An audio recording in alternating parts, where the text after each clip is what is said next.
সন্ধ্যার দিকে শপিং মলে আসছি কিছু কাপড় চোপড় কিনতে। আর শপিং মলটাতে কিছু ডিসকাউন্ট চলছে, তাই ঘুরে ঘুরে কি কেনা যায় সেটা দেখতে লাগলাম।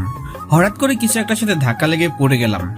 উঠে দাঁড়াতে দেখি পরীর মতো সুন্দরী একটা মেয়ে, যেন ভুল করে পরী পালকের থেকে নেমে এসেছে। কিছু বুঝে ওঠার আগে ঠাস ঠাস করে দুইটা চর বসিয়ে দিল। ছোট লোকের বাচ্চা, চোখে দেখতে পাস না? তোর সাহস হয় কি করে আমার গায়ে টাচ করার? আমি সরি, দেখতে পাই নাই। দেখতে পাস নাই নাকি অন্য কিছু? এই তোদের মতো ছেলেদেরকে খুব ভালো করে চেনা আছে আমার। মেয়ে দেখলেই গায়ে পড়তে ইচ্ছে করে নাকি? তুই জানিস আমি কে আর আমার বাবা কি করি?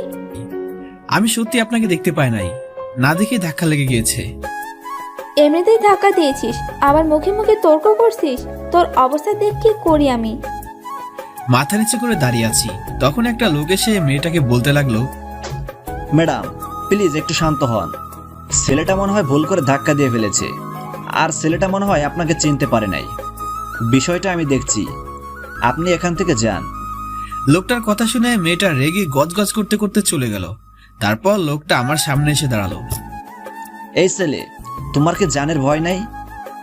জানো মেয়েটা কি? এই শহরের নামকরা বিজনেসম্যান আনোয়ার সাহেবের মেয়ে।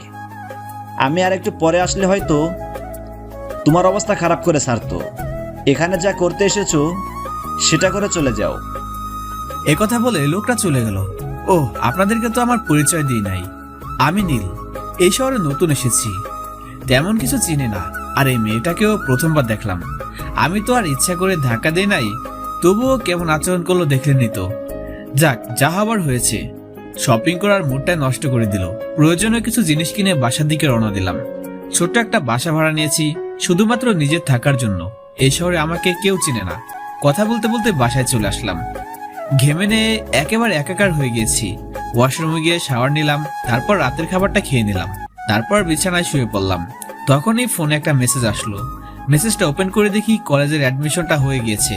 আসলে এই শহরে একটা কলেজে অনার্স দ্বিতীয় বর্ষের অ্যাডমিশনের জন্য আবেদন করেছিলাম, তো সেটা হয়ে গেছে।